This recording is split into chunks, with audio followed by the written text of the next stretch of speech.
hey, thanks for coming to my party. Here's a 12 to 15 year commitment of thousands of dollars per year.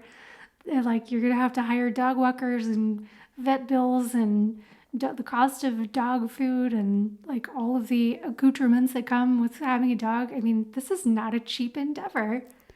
My question is, what if there were a couple of, I don't know, cat people who were at the party and were not interested in taking a dog?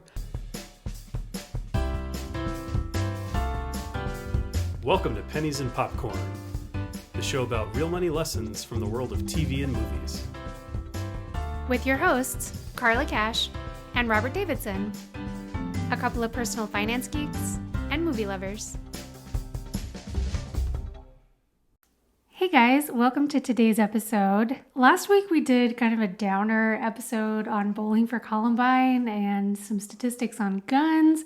So we thought this week, let's turn a total 180 and do something really funny and hilarious. So we are talking about the movie Bridesmaids today, which is a raunchy, crazy comedy, which both of us really love. Yeah, I didn't realize before doing this episode that Judd Apatow's most successful box office movie was Bridesmaids. Yeah, it just absolutely crushed it at the box office, and it's easy to see why. I mean, the hilarity just basically never stops, and it's also a little bit heartwarming and sweet. It's mostly focusing on this great friendship between these two women. They've been friends since they were kids. So yeah, it's just an awesome feel-good story with lots of crazy, ridiculous, raunchy comedy thrown in. Did you know that Melissa McCarthy was nominated for an Oscar for that movie? I sure did. I had zero idea. I did not know that was a thing.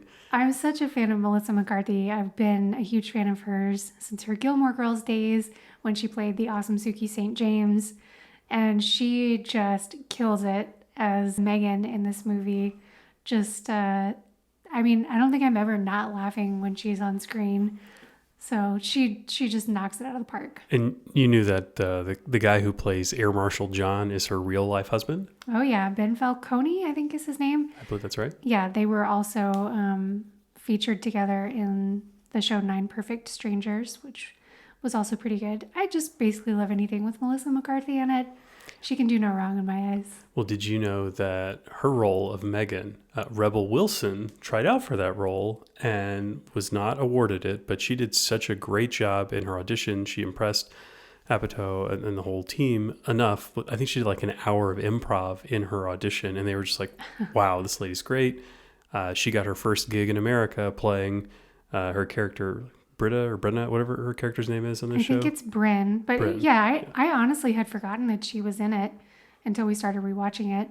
She has kind of a minor role, but she does a good job with that minor role. So yeah, I don't think we would have had Pitch Perfect if not for this, opening experience. Yeah. It was also nominated for Best Original Screenplay at the Oscars. So that was a big nod. Kristen Wiig and her real-life friend, Annie Mumolo, who, fun fact, plays the nervous flyer that Kristen Wiig sits next to on the airplane, in the airplane scene. They co-wrote the screenplay and obviously just did a stellar job with it, and it was nominated for Best Original Screenplay. I read that it took them 9 years to put the screenplay together, that they've been working on it off and on for like forever, basically. Interesting. Well, hard work pays off, I guess. It's a huge blockbuster hit. So we got a lot of good clips to delve into for this film. And I mean, money is basically like the lifeblood of this movie. It's the theme that's running throughout the course of it. So let's go ahead and jump into a brief plot summary, and then we can go ahead and dive into our first clip. So as the title indicates, the movie is about a wedding. So Maya Rudolph plays Kristen Wiig's longtime best friend. And early in the movie, Maya Rudolph gets engaged, and the rest of the movie is kind of about the whole experience of being a bridesmaid. And Maya Rudolph had recently made a new friend named Helen, who's played by Rose Byrne. And Rose Byrne's character is fabulously wealthy. There seem to be no limits to what this woman can afford. And Kristen Wiig's character is very, very poor. She works in a jewelry store. Actually, at one point, we see a paycheck, what appears to be a paycheck, from her employer for $350. Now, I don't know if that's a weekly paycheck.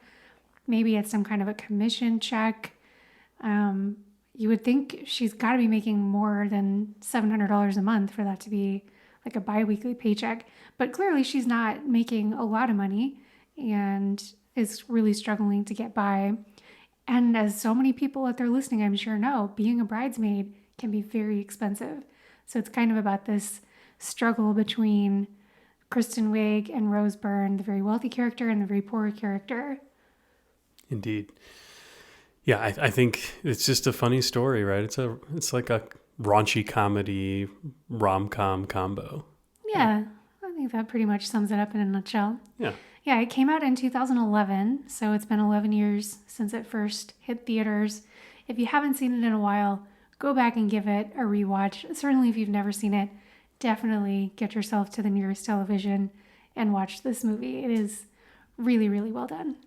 Agreed. Well, do you want to jump into our first clip where the bridesmaids are looking at dresses together to figure out what they're going to wear on the big day? Yeah, let's take a listen to just how expensive this whole process is going to be. Welcome to heaven. Oh, man. This is some classy shit here. Jesus, Megan. I'm sorry. I want to apologize. I'm not even confident of which end that came out of. Whitney, back to you. I'm sorry. Anyway, take a look around, get to know the dresses. If you need anything, I'll be in my office. Have fun. Oh my God. It's a Fritz Bernays. Ladies, I just don't think we can do any better. This is beautiful. That is gorgeous. It's unique, it's special, it's couture. This is made in France. This is $800. I'm kidding. It's on sale. Oh my gosh. Are you serious? It's on sale.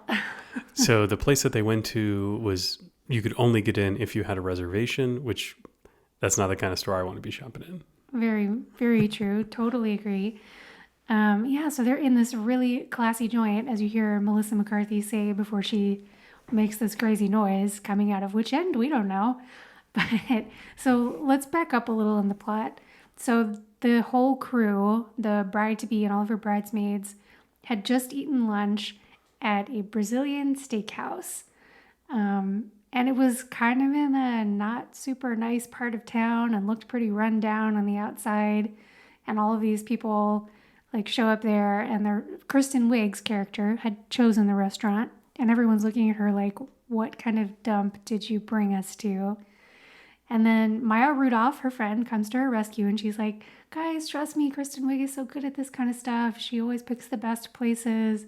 The food's going to be great. And then a couple, 2-3 hours later, they're at this super fancy place, and things do not go well gastronomically for these gals in this super high-end dress shop. Yeah, I think this is the epitome of the raunchy comedy part of the movie. Mm-hmm.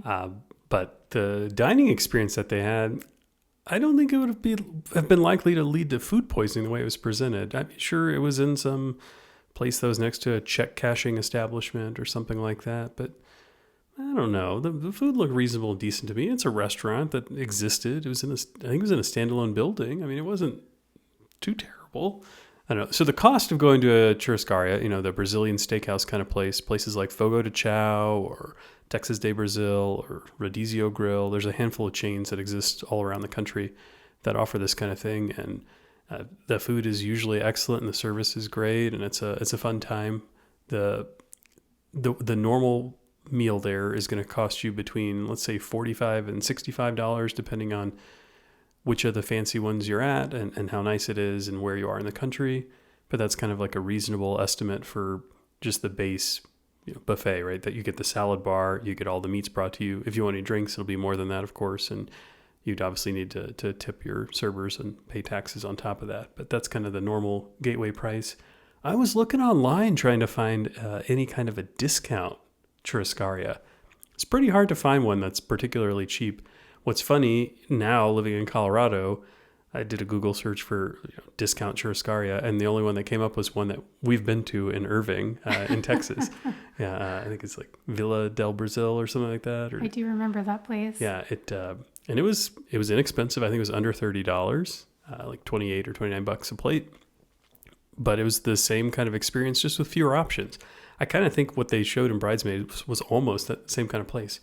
It was lower end, and the options were much more limited. Like the salad bar was way crummier. Like the salad bar at Texas de Brazil or Fogo de Chao it's intense, right? Yeah, Like, it's way more than a salad bar. There's so many things for offer there. yeah, like I mean, I avoid it because I'm there for the meats, right? Like, what a waste of time to go get all the fancy other things that they have to offer for you. But if you're into that, in one of these lower end establishments, that's probably what you're going to have less of, and you'll have fewer meat options as well. But I think at the place we went to in Irving, they had like picanha and some of the other nicer cuts as well at the same time. It wasn't that bad. Yeah. I was happy. We should say Irving is a suburb outside of Dallas where we used to live. So we went because we are frugal and we don't like to spend like $60 per person when we go out to dinner. But we also really, really like Brazilian steakhouses. So we found that place and we went there a handful of times. We certainly never got food poisoning. Yeah. And it, tasted just fine. It tasted great, as I recall. So I wouldn't be afraid to go try on dresses after I ate at that place. Yeah, nor would I. I think these people are just kind of being a little bit snooty that it's not in a very nice area. But sometimes, I think just as Maya Rudolph points out, some people are really good at finding these kind of hole-in-the-wall places that turn out to have fabulous food. And Kristen Wiig's character had eaten there in the past and never gotten sick. So, every time you eat out anywhere, no matter how nice the place is, every time you eat anything, something you're making at home, you always run some small risk that there's going to be like a listeria outbreak, or you're going to get salmonella because you didn't quite cook it through as perfectly as you should have. So eating is inherently carries a tiny, tiny risk at all times, I think. So they have their dinner or lunch, whatever, and they somehow get in without a reservation because Helen, the rich friend, knew somebody who worked there and was able to get them in to go look at these dresses. And she found a Fritz Bernays for only $800. Oh my gosh, it's on sale. No. Yeah, it's so, so expensive. So this can be one of the really difficult parts about being a bridesmaid is you're asked to pony up for a lot of things, right? You're being asked to buy your own dress, oftentimes shoes that go with it, oftentimes hair and makeup. They provide the person and they want everyone to look uniform. So you're supposed to be paying for your hair and makeup. Not to mention things like bachelorette parties, which we're going to get into a little bit later. Gifts for the bridal shower, gifts for the actual wedding. It can really, really add up, especially if you're doing it in like a kind of a high-end, fancy way. So it's definitely a big ask for a lot of people. Now, the average bridesmaid's dress is not nearly as expensive as what we see in the movie. $600. Average bridesmaid's dress $550. is about $150. Wow, that's even more than I would have guessed. Which, I actually felt like that was fairly reasonable based on some of my own experiences. But yeah, it can be very, very pricey. And if you have someone who has super high-end taste, it can be really hard to pull aside the bride and be like, look, I just straight up can't afford this. And that was true for Kristen Wiig. We talked about that $350 paycheck that we see from her. We're talking like multiple paychecks for her that are going completely towards this one dress that she's going to wear one time that she probably can't resell. It's an enormous investment. So it's definitely something that brides should keep in mind to be cognizant of their bridesmaids' financial situations and try not to stress that too much. Yeah, I think it is 100% the bride's responsibility if she's going to go ask people to participate in this expensive endeavor on her behalf to be pretty reasonable and responsible about what you're asking someone to do and to make sure that that fits inside of their lifestyle and it's realistic and it's not a sacrifice that is just absurd or ridiculous.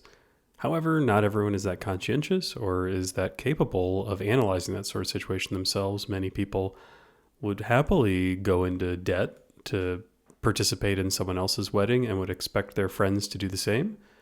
So let's say you are a bridesmaid with a bride who is not so conscientious and they're trying to get you to buy an $800 Fritz Bernays that's multiple paychecks for you. What do you do? I think I would have had a private conversation with her, especially, I mean, in the movie, these two women are portrayed as having a really great, close friendship. And Maya Rudolph knows pretty well like what's going on with Kristen Wiig's life. She recently tried to start a business to open her own bakery. It did not go well. She lost a lot of money. And Maya Rudolph knows all of that. So I would just be pretty open with her and say, look, I straight up can't do this. Should you like not be part of the wedding party? Is that the approach that you might need to take if it's that bad? I mean, I would be willing to say that to a bride that, you know, if this is what it's going to take, I just can't fit it in my budget. And I'm really sorry, but I'm going to have to bow out. Hopefully no bride would be willing to lose their closest friend over something as silly as what kind of dress they were going to wear. But I don't know. People get pretty intense about that kind of stuff. Well, it's one thing to say, it's okay, I know we're asking more than you can give to be part of the bridal party. That doesn't mean you can't be friends anymore. Yeah, no, it's very true. I don't want to sound like I think I'm some sort of saint here, but we paid for our bridesmaids' dresses and they were not terribly expensive either. But it just felt wrong to be like, look, you're coming here on this day and you're going to wear this thing and you're going to pay for it. And I don't mean to suggest that it's like an awful thing for other people to do, because most of the time it's a give and take, right? Like I get married, you're doing this for me on my day, and then later on you'll get married and I'll do it for you on your day. And I think that's totally fine. But also, you know, friendships come and go over the years, and someone who was in your wedding, you may not necessarily be in theirs like 10 years later or whatever it might be. I mean, if you're that gal from 27 Dresses, whew. It's so expensive. Yeah. I just think it's a big ask, and brides should be very, very conscious of that. Agreed. Well, we mentioned the cost of dresses, and that's obviously a big part of being in a bridal party that is an expense that has to be dealt with. Another thing that is often a popular accompaniment to weddings is bachelor and bachelorette parties. And Kristen Wiig's character had some responsibility for planning the bachelorette party, and it didn't sound like her plans were in alignment with the rest of the crew. Hello? I just got your email. Lake House? Yeah, yeah, well, it's Lillian's parents' house. We used to go there all the time in the summers and everything, and it's one of her... Bachelorette in a cabin? Oh, wait, can you hold that thought. Hold on. Hello? Annie. Yeah? I'm so excited. Helen just called. She said we can go to Vegas. But we have to fly there. Can you just hold on for 1 second? Oh, sure. Thanks, hold on. Take your time. I got Hello? Hey, Annie, it's Megan. Oh, hey. Just had some thoughts about the bachelorette party. Okay, here we go. Easy peasy, Vegas it is. Helen called you, didn't she? Yeah, she got the jump on you. Everybody wants to go to Vegas. Man, so I think that Annie's idea, Kristen Wiig's character, she just had this lovely idea. They were going to go have this like nice weekend at a lake house, just the girls having fun, everybody catching up, going swimming. I don't know. It sounds like a heck of a nice weekend to me, but I acknowledge I'm kind of anti-Vegas. Vegas kind of represents everything I do not enjoy about life. So I acknowledge that I'm very biased here, but to me, it sounds like Annie just had this wonderful idea. And just think about all the expenses that they would have been saving by doing it this way, right? Presumably this lake house is local. There's no airfare. It's owned by the bride's parents, so you're not going to have any hotel cost. And you're not going to be eating out at super expensive restaurants. You're not going to be buying drinks out. You're not going to be paying like table fees or whatever you pay and like No fancy... bottle service There at we the go. cabin, huh? That's the word I'm looking for. Thank you. Yeah, you're not going to have any of that. You're not going to be going to like expensive shows that Vegas has to offer. So maybe to some people that's like wah wah, as you're listing all the fun things that I want to go do, and it's not worth it to me to save the money. Like I'd rather go do all these things. That's obviously what all these other bridesmaids characters in the movie are saying, but they stand to save a boatload by doing it Annie's way. So, I mean, what do bachelor and bachelorette parties cost people these days? Like, what are the numbers on that? So if you look this up, the internet will tell you that the average cost of a bachelor or bachelorette party is about $350, which makes sense because most bachelorette parties are local. It's just people going out for like some kind of a pub crawl kind of night. Maybe you rent like a party bus or something, but that's really the extent of it. So that makes sense that it's generally, relatively inexpensive. I would guess that that's probably pretty close to what these gals would be spending if they were going to the lake house, right? You're buying booze for the weekend, nice food to celebrate with, and, gas money to get back and forth, which with today's gas prices would be not insignificant. But yeah, that to me feels, that's a lot for a night out, but it's not like a crazy sum of money. If they were going to go to Vegas, the average cost of a trip to Las Vegas for one person is between like $1,700 and $2,000. So that's airfare, hotel, Gambling losses. food, eating out. I actually don't think they included gambling losses, which is another factor. But that's a really substantial savings that you would be making by not going to Vegas. Yeah, and it seems like Annie can't afford this no matter what. Kristen Wiig's character just doesn't have the money to go do that kind of a party and that kind of thing. Why do we do bachelor and bachelorette parties, right? Like it's sort of this thing like, oh no, it's your last chance, your last moment of freedom. But in the modern world, you usually have been dating this person for a while. There's been an engagement. You know each other. You probably practically live together if you don't already live together. Like, what is the substantial change that happens at the point of marriage that causes people to want to just blow it out like that? Hopefully you and your friends still do all kinds of fun stuff together. You can still take fun trips together without your spouse. Am I wrong? No, I think that's totally right. And I've always been kind of puzzled by and kind of angered by this like a last chance mentality that people seem to have when it comes to bachelor and bachelorette parties.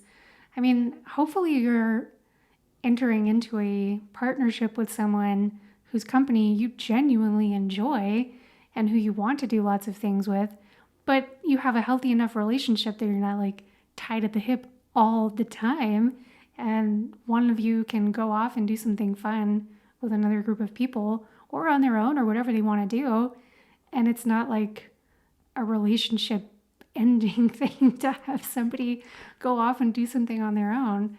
Yeah, it just seems kind of bizarre to me that we make such a big deal about like your last chance to go out with your gal pals. Good Lord, like what kind of marriage are you entering into that you would think of it that way? Maybe people just like wearing those penis hats or whatever else you get. Oh yeah, gotta have a penis hat. I don't know. I guess it's mostly just an excuse to celebrate, which I get. Like, celebrating is fun. People like it. But I just don't like that approach to it of like, you can never do this again. It's just so silly. Yeah, hopefully after your marriage, you still have the opportunity to spend times with friends and you're not just stuck locked inside your home and never to be seen again. Yeah, it's that, people make that joke about the old ball and chain. I think in both directions. I think it was usually more applied to the woman than the man. But, that's just awful. If you think of your spouse as a ball and chain in any way, shape, or form, you need to pick a better spouse. Yeah, do better. Yeah. So Annie loses. Kristen Wiig's plan to the lake house is defeated. They are going to go to Vegas and they have to fly there, which is not her favorite thing to do. And she's not rich. She doesn't get a first class ticket like her friends do. And she's a little bit jealous. So it leads to this awesome scene on the airplane where Kristen Wiig is trying to sneak up into first class to be with the rest of her friends from back in coach. And she is also, because she's afraid of flying, she's taken some kind of like a Xanax or something. And so she's feeling a little loopy. So it leads to this hilarious scene. Miss, you cannot be up here. Hello, Grandpa. I'm sorry. I just want to be here with my friends because I'm with this group. The sign just went off. Can't she stay up here for like a minute? Absolutely not. Coach passengers are not allowed up here in first class. It's policy. I'm sorry. Oh, this is a very strict plane that I'm on. Sir, she can have my seat, okay? Everyone should experience first class at least once in their lives, and Annie shouldn't miss out just because she can't afford it. No, ma'am, I'm afraid that's not allowed. Help me, I'm poor. It's great. So flying first class is definitely a premium. Flying first class out of Milwaukee to Vegas. So it's interesting. Milwaukee, looking at it right now, maybe this is different in 2011, but in 2022, if you want a direct flight from Milwaukee to Vegas, like you're not flying on an airline that has first class, right? I think the only airlines that seem to offer that were Frontier, Southwest, and Spirit. Beyond that, you got to stop somewhere.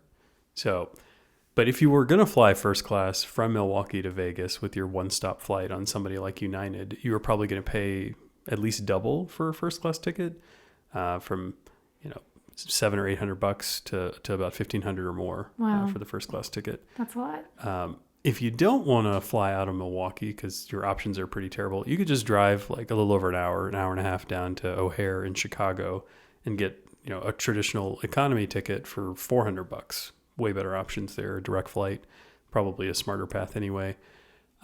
However, if you're going to fly out of O'Hare, you're going to have a bigger premium on the first class ticket. It's probably going to be 2.5 to 3 times the price. Gosh. But the economy ticket's a lot cheaper. So I've flown first class a few times for work. Usually I was flying with somebody else who had like enough status to get me upgraded or something along those lines. So I've done it a handful of times and it's nice. No one could pretend that it's not. You have a lot more room. You don't feel like you're packed in a sardine can.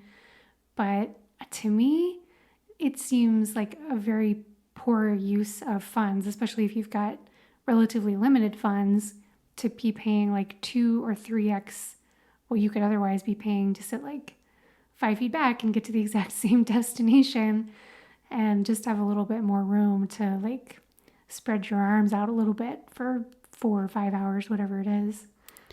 Yeah, the only time I've flown anything better than what's Economy Plus, where you get a few extra inches of legroom, was for work, and it was an amazing experience. Not because the flight was amazing, but because I felt like I was the luckiest kid around.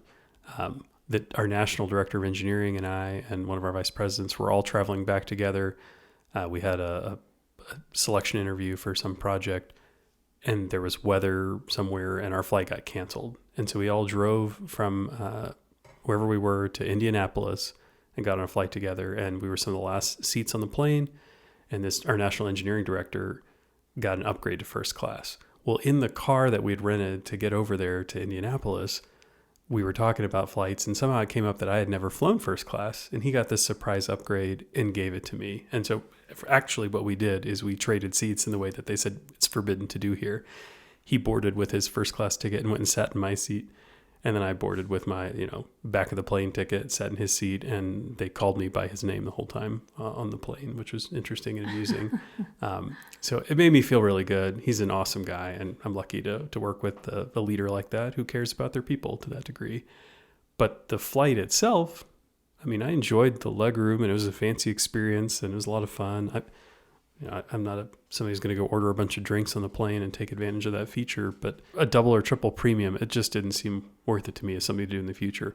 I will say we traveled a bunch in Europe a few years ago on trains, and the upgrade there to the little bit larger seat totally seemed worth it. It wasn't particularly expensive all that often, and I was always appreciative of that like slightly fancier experience, even though the train itself was already smooth and comfortable and convenient. Yeah, train travel, it was so nice in Europe. It's cheap and it's relatively fast and it's just nice and comfortable. I wish we had more like that in the United States. Definitely in this part of the country, we barely have it at all. But yeah, it's definitely not worth it to me to pay that huge upgrade when we're talking about flights in the United States.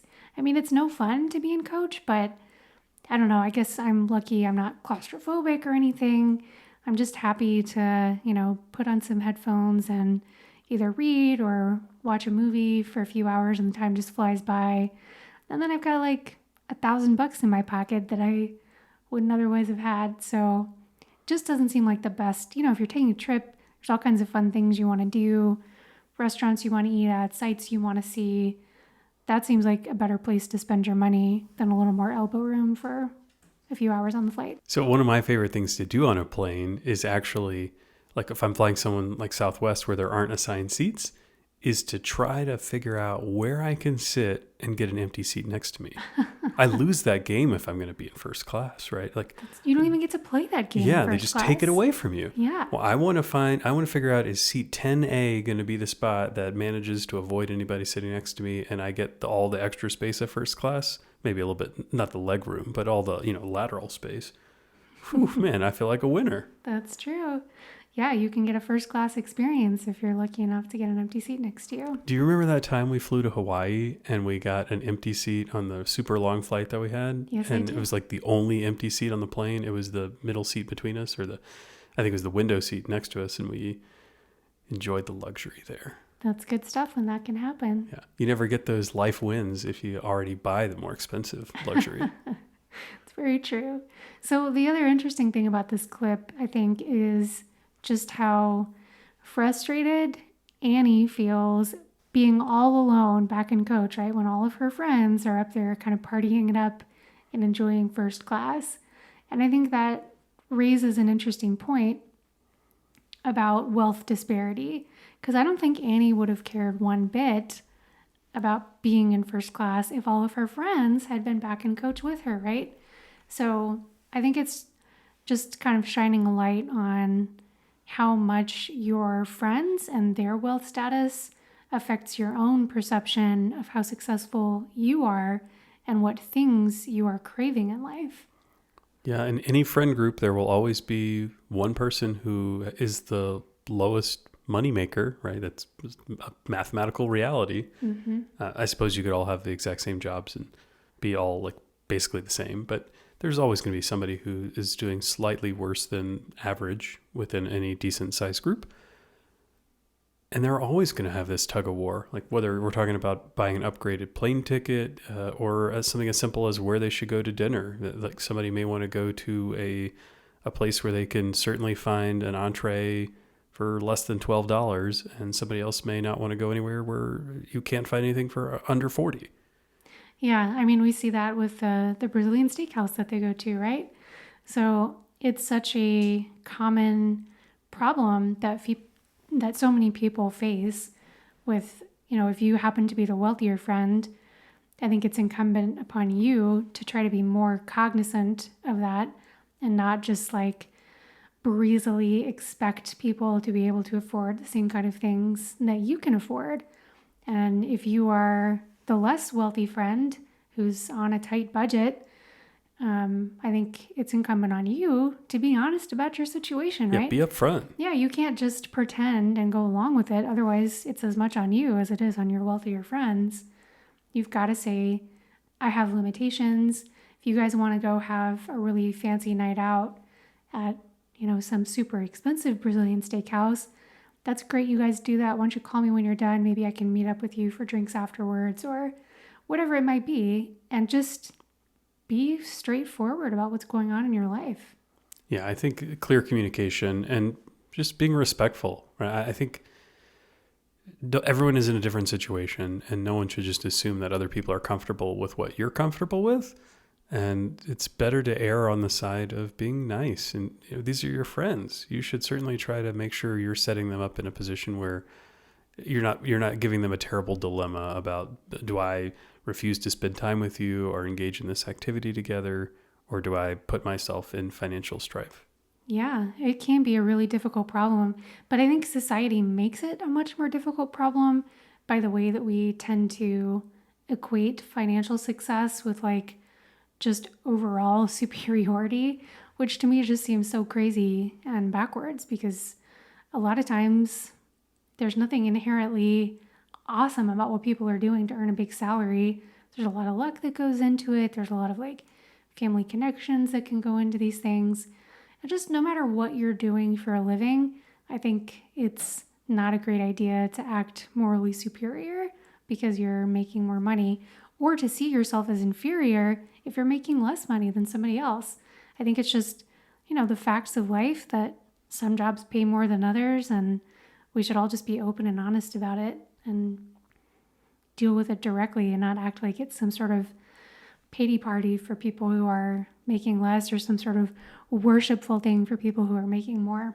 You shouldn't put your friends in a position where they need to come to you and say, I can't do this kind of thing that you're going to do, this show that you want us to go see, or this outing you want us to go do together is just not realistic for me, and I either need you to subsidize it or I can't go. Like, just don't put someone in that position. Yeah, I totally be agree. better. Yeah, very much agree. So let's move on to our next clip. This is happening at Maya Rudolph's bridal shower. She has been receiving gifts from some of her friends.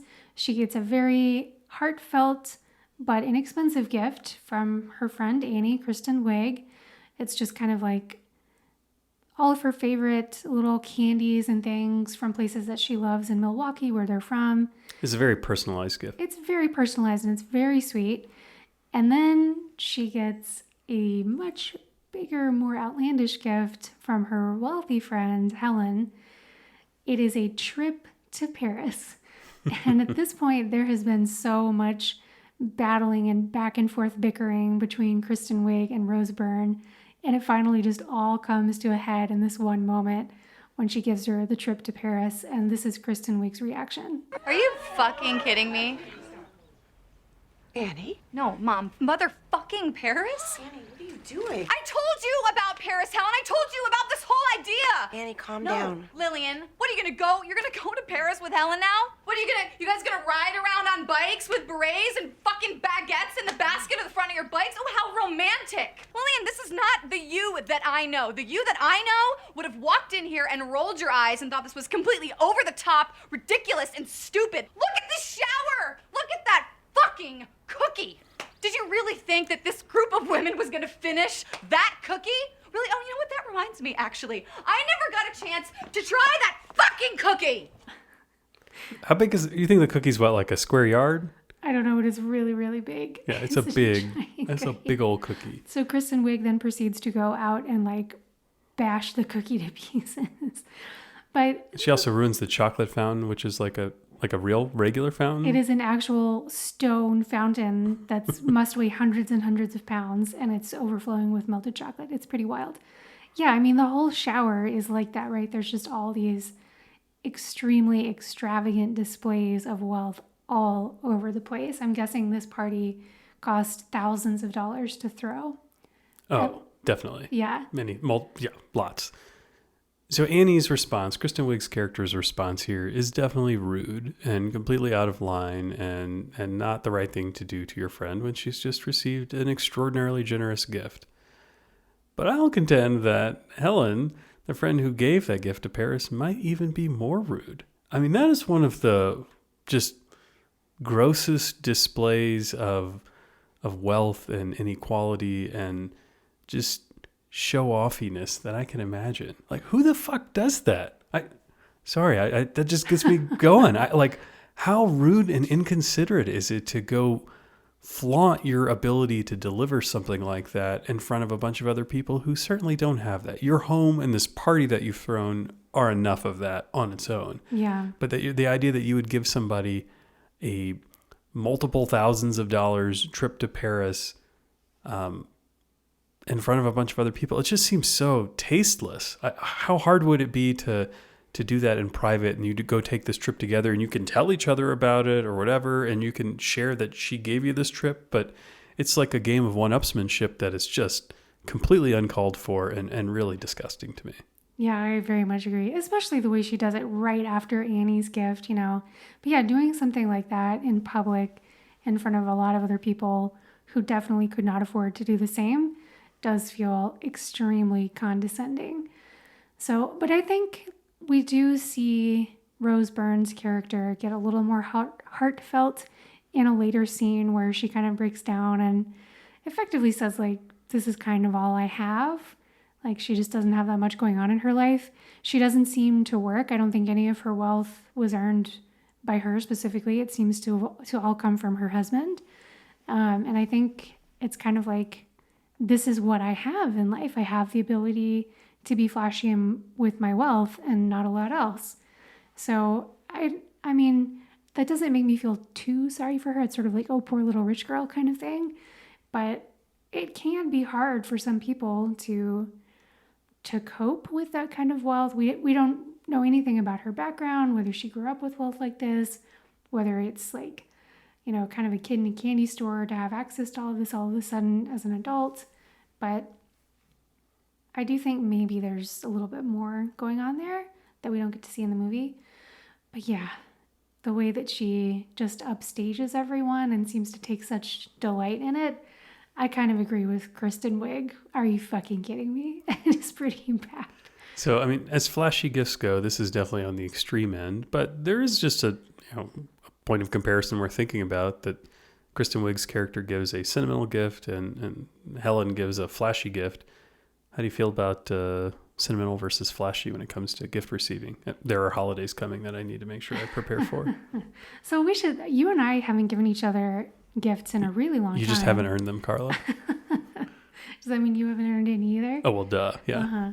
Yeah, we don't give each other gifts. I can't remember the last time we did. It would have been many, many years ago. But we also don't let each other want for things, right? Like if there's something I really want, you're like, well, go get it. And same with us, same with you. Like if you came to me and was like, I've been thinking about it, I really want this thing, we would be really excited for you to go get it together. Yeah, so, I'm happy that I no longer have to try to guess at something that you only kind of want, and then I overspend on it. Yeah, seems better this way. I mean, it is a genuine problem with gift giving, right? You are guessing unless you know it's something they want, in which case it's not as much of a surprise. So I don't know. It is definitely possible to give an amazing gift. I've gotten a handful in my lifetime that have just been incredible and in some cases, kind of life-changing, right? They're really awesome gifts. But on the whole, I am more a fan of something that really means something to you.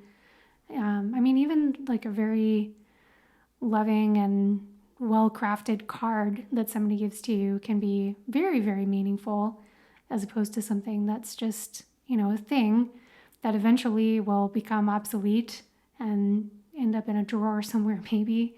So, yeah, I think I would tend to err on the side of sentimental gifts overall. Yeah, you just want it to be memorable. I think that's what I really want in a gift that I'm receiving or giving, right? Something that's going to stick with me for a long time and feel really special to me, that whether it's something I'm going to have for a long time or an experience that I'm going to remember, the best is when it contributes to an experience. I think back to the Christmas before we went on our big hike, Christmas 2018, and I got a handful of gifts from a lot of different folks that have stuck with me because I have so many amazing memories of using those things on our big trip or big outing. It was just such a, important thing in our lives that people were aware of and were able to connect with. And it was just, maybe they're not a particularly sentimental gift necessarily. They're very functional gifts, but at the same time, for me, they're very sentimental. Yeah. And I do think a trip can be an incredible gift to give someone. It's flashy for sure, but it also can be very heartfelt and sentimental. I think for this movie, it's just the way that she presents it. She's basically elbowing everyone else out of the way. Here comes the real gift, guys. Everything else you've given is just piddly compared to this. Get that other crap out of here. I have a real gift to give now and to show you up. That's what I don't like. Yeah, for sure. So her whole party is like that too, right? The opulence at this party. Do you think there were more workers there or guests? It might be a 1-to-1 ratio. There were so many people milling about, holding trays, cleaning things. Well, there's somebody to get you on a horse to take you the final 50 feet to the house, right? There were so many workers. It was pretty crazy. It was wild. The craziest touch, though, has to be that she was giving away as party favors puppies. They were golden retrievers, right? I think so. That's a good party favor. They are lovely dogs. I've never had a golden retriever, but I've interacted with a lot of them. They seem great. But holy cow, I think that's just indicative of this lady's mindset, that she's not even thinking about the cost of dog ownership, right? Which is very substantial. Hey, thanks for coming to my party. Here's a 12 to 15 year commitment of thousands of dollars per year. You're going to have to hire dog walkers and vet bills and the cost of dog food and all of the accoutrements that come with having a dog. This is not a cheap endeavor. My question is, what if there were a couple of, I don't know, cat people who were at the party and were not interested in taking a dog? I know Melissa McCarthy's character left with 6 of them or something crazy like that. 9. She left with 9. Was it 9? Yes. Oh my gosh. What do you do with those leftover puppy party favors? I mean, who knows? Like, presumably, knowing this character, she got it from some really expensive breeder. Maybe she could return them to the breeder. But I don't know. The whole concept is just so ridiculous. Like, giving a pet of any kind, but especially a dog, which is very high on the commitment level scale of pets, like, that is a dangerous gift to give. And of course, you have to think about the dog and his feeling, her feelings too, right? Like, is this person actually going to take good care of this animal? I mean, it's a huge commitment. We have a dog. We've basically always had dogs. We love them like crazy. And we would never suggest that anyone just casually take a dog as a party favor. Like, this is just no big thing. Yeah, that lady's the worst. Pretty much. All right, so let's listen to our last clip where Annie is talking a little bit about her opening a business as a bakery and how it didn't go well. She's talking to her love interest in the movie, and he's trying to encourage her to get back into baking. I don't know, I just wish things were the way that they used to be, you know? I feel like her life is going off and getting perfect, and mine's just like... It'll turn around, you know. Been hearing that for a long time. It's gonna turn around, I just know it. You gotta bake. I don't really do that anymore, I've told you. It's Why? I don't know, after it just went under, I just kind of stopped, I guess. It doesn't make me happy anymore. Just because you didn't make any money at it doesn't mean that you failed at it. Lost a lot of money. All my money. You're so good at it. Oh well, let's change the subject. No more baking. I'm done. I don't know how you just can't do it anymore. If I wasn't a cop anymore, I would still go out with the gun and shoot people. Hopefully he's kidding. I assume he's kidding. I do believe so. So are you a failure if your big dream that you put your heart and soul and money into doesn't work out the way you want it? Because that's what that's all about, right? Yeah, well, I think the way he phrases it is especially well put. He says, just because you didn't make money at something doesn't mean you failed at something. And I do think he's very much right about that. There's a lot of reasons to do any particular thing. Only one of them is to make money, right? If you get a lot of enjoyment out of something, if it makes you feel happy to, be able to give like baked goods to your friends and family and share that with them, that's another reason to do it. And if it just, makes you feel like calm and happy to be in your kitchen and create something out of nothing, I think that's a beautiful thing to do. However, we do have to be realistic, right? People have to put food on the table, they have to put clothes on their back, they have to put a roof over their head, they have to put gasoline in their car. Life is not free, and you do have to have some kind of venture in your life that does make you money. So I think he's dead on. You're not a failure at something just because you don't make money at it. But he's also not really painting a full and complete picture of what life looks like.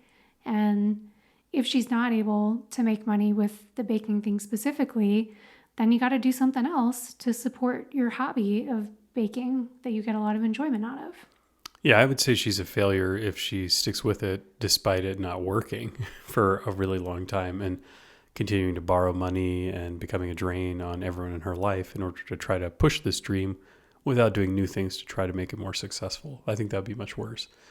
But I think his attitude is right. You're not a failure. I think the world would be so drab and boring if nobody took chances and no one tried to do things that were a little bit different or that were not, just a standard job that you could go get in an office somewhere and would guarantee you a salary. People having creative, wonderful ideas and clever businesses are a spice of life that it would be so sad if we didn't have.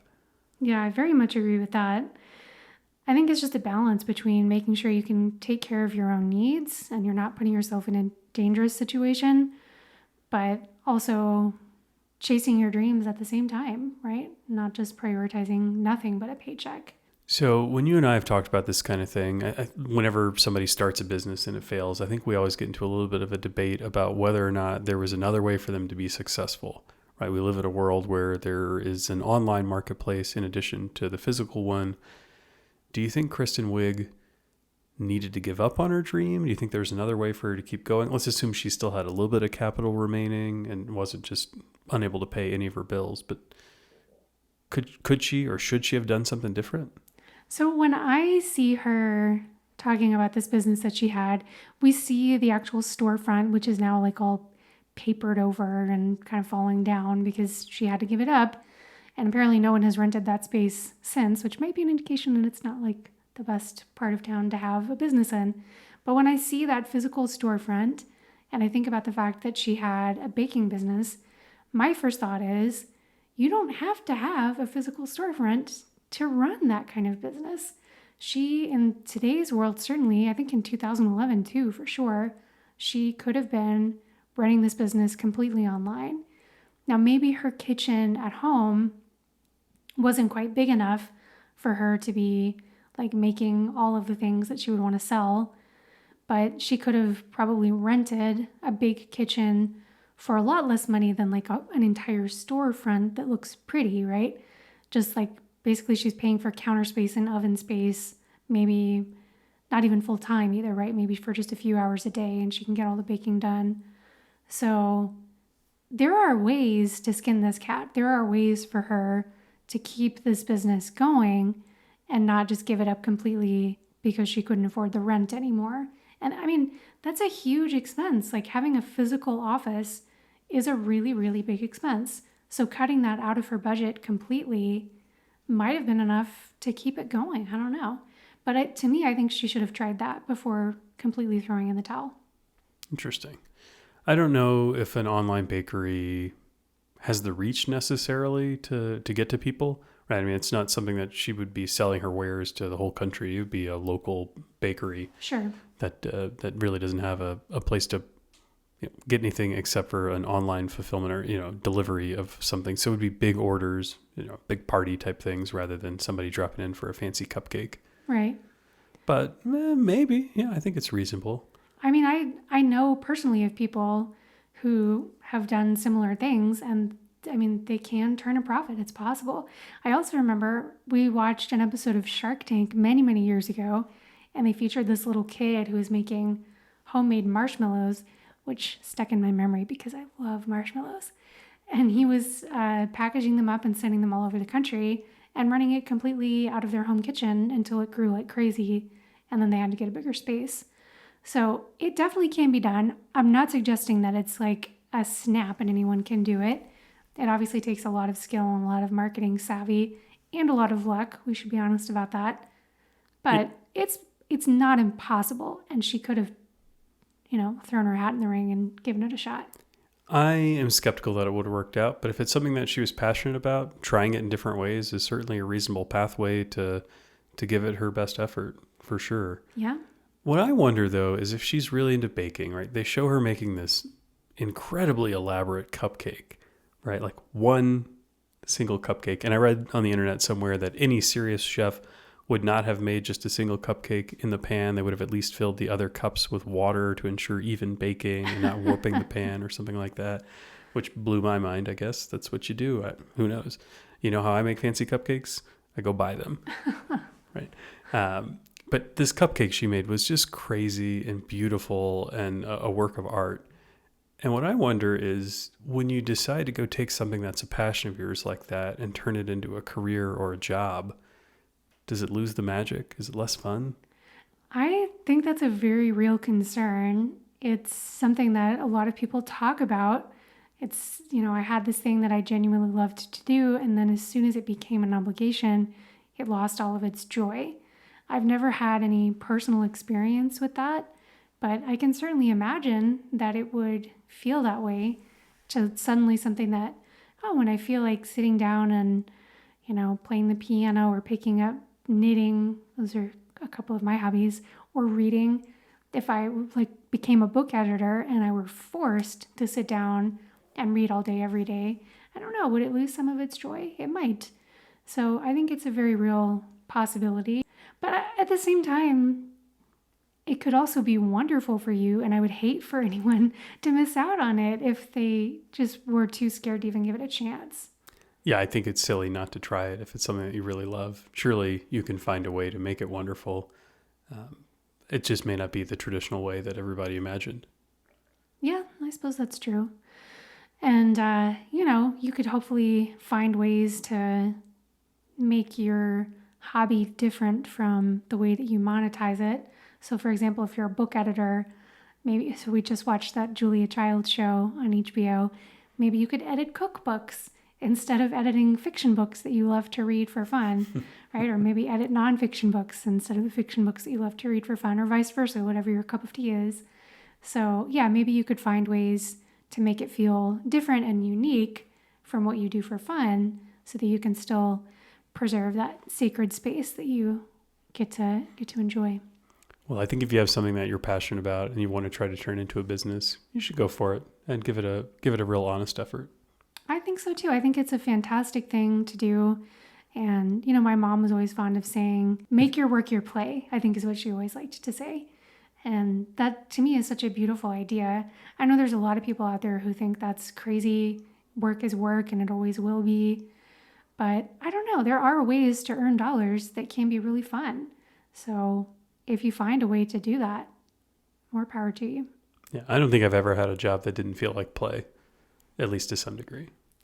Yeah, well, you're the luckiest person on planet Earth, and we all know that. So but I do think your outlook has a lot to do with it, whether it was, working at a grocery store or being a grader for a math class in college or working in a lab as an undergraduate research assistant or an engineering job. I don't know. There's a lot of fun in all of them, and you just have to look for it and find it and appreciate it. Yeah, I've had some fun in every job I've ever had.